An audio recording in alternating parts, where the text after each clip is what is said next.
Ito, naghuhugas tayo ng pinagsama-sama mga dahon. Dahon ng guyabano, banaba, sambong, at saka tanglad. Pakukuluan natin. Hugasan lang natin maigi. At yan ang gawin nating tea. Sambong, guyabano, tanglad, banaba. Gawin nating tsaa. At yan ang iinumin natin. Nakailang hugas nyo rin ako dyan. Ilagay na natin dito sa ating, dito lang muna ang anuan natin. Natin ganyan yan. Sama-sama na sila dyan. Nakumulo.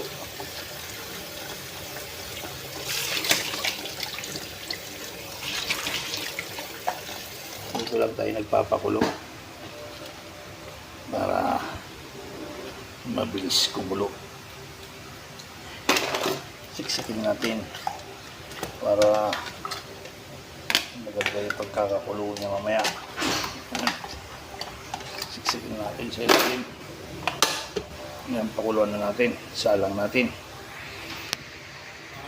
Saksak na natin para makita natin kung umiilaw o hindi. Yun, umiilaw. Pakuluan lang natin. Yan. Ilang minuto lang yan. May tsaa na tayo. Mas mainam to kaysa kape. Naririnig nyo? Tumutunog na. Tumutunog na. Pag kumulo na, papakita ko sa inyo.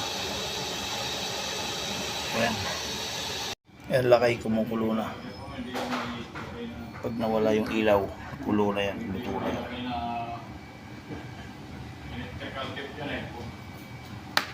Ayun, nawala na, luto na yan. Tanggalin na natin saksak. So, ayan na lakay yung mga dahon-dahon na pinakuluan natin. Yan, oh.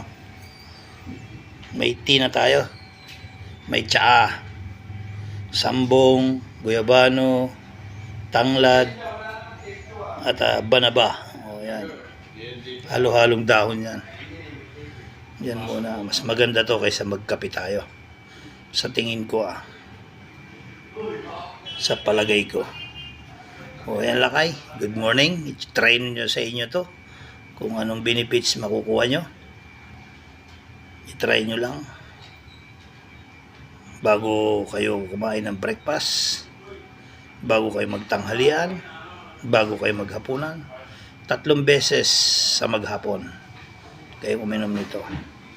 I-try nyo. O ayan lakay, God bless. Ingat-ingat lagi. Shout out sa mga nagtsatsaa dyan. Kung yung mga nabibiling tsaa ang inumin nyo, magbago na kayo. Ito, maghanap kayo ng mga dahon-dahon. Mas natural to. O ayan lakay, God bless.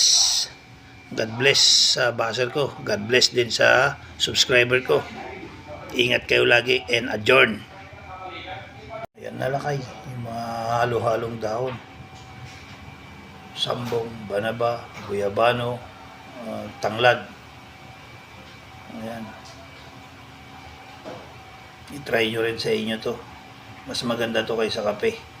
Malalaman nyo ang mga benefits sa iyong sarili. Ayan. I-try nyo.